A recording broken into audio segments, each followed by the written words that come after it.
여러분의 삶 가운데도 이런 하나님의 은혜에 대한 고백이 충만하길 원합니다. 이 고백이 충만하고 이 고백을 통해서 하나님을 기쁘게 하는 것이 하나님과 동행하는 삶입니다. 그래서 우리가 두 번째로, 제가 여기서만 설교를 끝내면 정말 저도 좋을 것 같습니다. 근데 여기서만 설교를 끝내면 우리가 잘못하면 구원파가 될 수 있습니다. 구원파는 뭐냐면 정말로 하나님의 은혜만을 가지고 하나님의 은혜를 악용하는 것입니다. 그러니까 하나님의 은혜만을 가지고 하나님의 은혜 받았으니까 끝난다.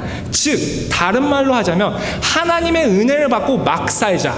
그러면 구원파입니다. 그래서 근데 하나님의 은혜를 가지고 하나님의 뜻대로 하나님의 백성대로 살자. 이게 바로 하나님이 원하는 우리의 백성의 표본입니다. 그것을 지금 그 다음부터 7절부터 12절까지 나타내고 있는데, 그래서 성경은 너무나도 아름다운 것 같습니다. 1절부터 6절까지는 하나님의 은혜에 대해서 강조합니다. 이 세상 어떤 것도 그 누구도 어떤 고통과 어떤 그 강한 사탄과 어떤 상처도 너를 이 세상 가운데서 주님의 은혜와 결별시킬 수 없다고 말하고 있고, 그리고 나서 7절부터 12절까지 그렇지만 하나님의 사람으로서 네가 그 은혜를 가벼이 여기지 말고 오직 경각심을 가지고 그 은혜에 감사한 마음으로 살아갔을 때 거기 안에서 주님이 주시는 복이 충만하다고 얘기하고 있습니다. 근데 그것을 우리가 어떻게 이해할 수 있냐면 지금 10절에서 11절을 보면 우리가 알 수 있습니다.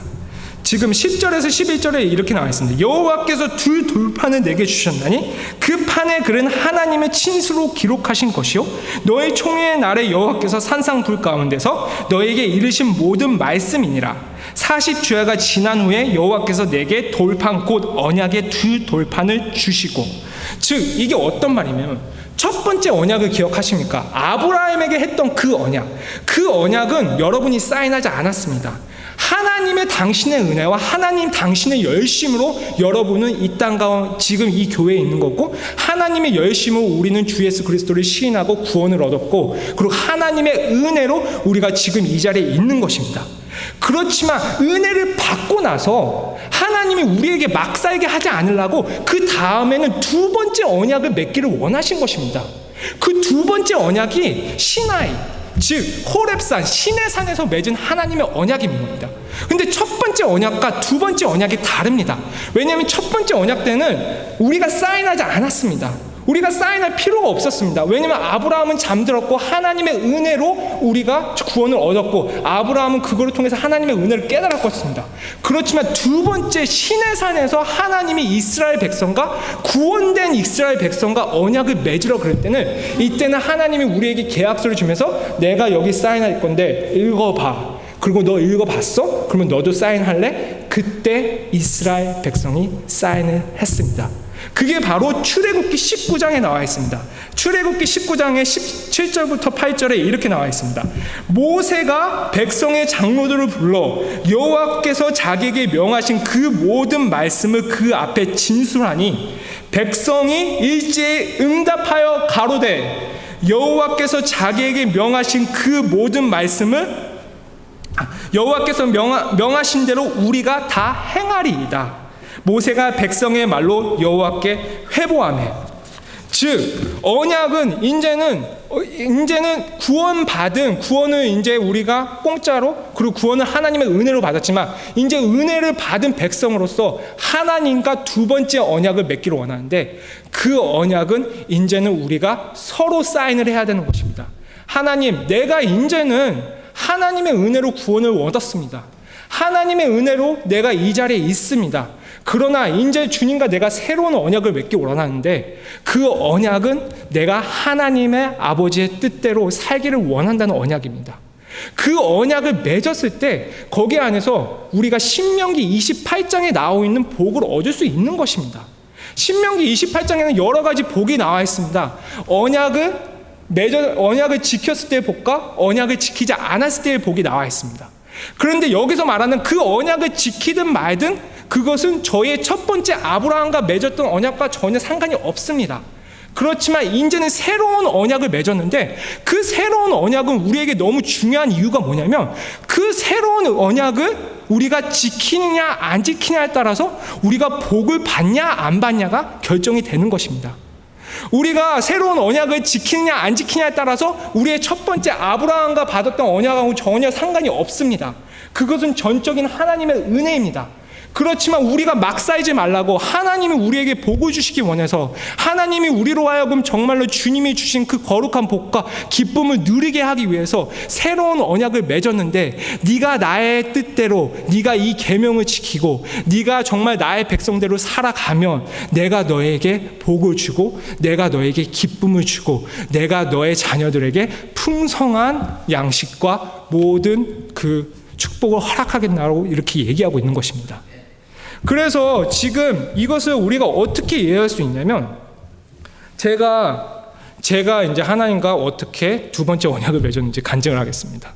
그래서 처음에 저 같은 경우는 전적으로 하나님의 은혜로 구원을 얻었습니다. 그때 저희가 할 수 있는 게 하나도 없었습니다. 왜냐하면 하나님이 전적으로 저를 살려주셨습니다. 그래서 왜냐하면 저는 기독교인 가정에서 자라났는데 그때 교회를 그냥 형식적으로 갔습니다. 그래서 예수님을 그냥 형식적으로 믿었고, 그렇지만 주님이 저를 직접 이렇게 성령으로 저를 만져주셔서 그때 제가 21살 때 정말 주님을 인격적으로 만나는 하나님의 전적인 은혜, 그때 그 은혜로 제가 구원을 얻을 수 있었습니다. 근데 그리고 나서 제가 광야로 들어갔습니다. 그리고 나서 이스라엘 백성도 광야로 들어갔습니다. 그리고 나서 이제 저도 이제 시내산에 들어가게 됐습니다. 이스라엘 백성이 시내산에 들어갔습니다. 그 시내산에서 하나님이 이스라엘 백성에게 요구하셨듯이 저한테 똑같이 요구하셨습니다. 너 구원을 얻었지? 이제는 나는 네가 나의 뜻대로 살기를 원한다.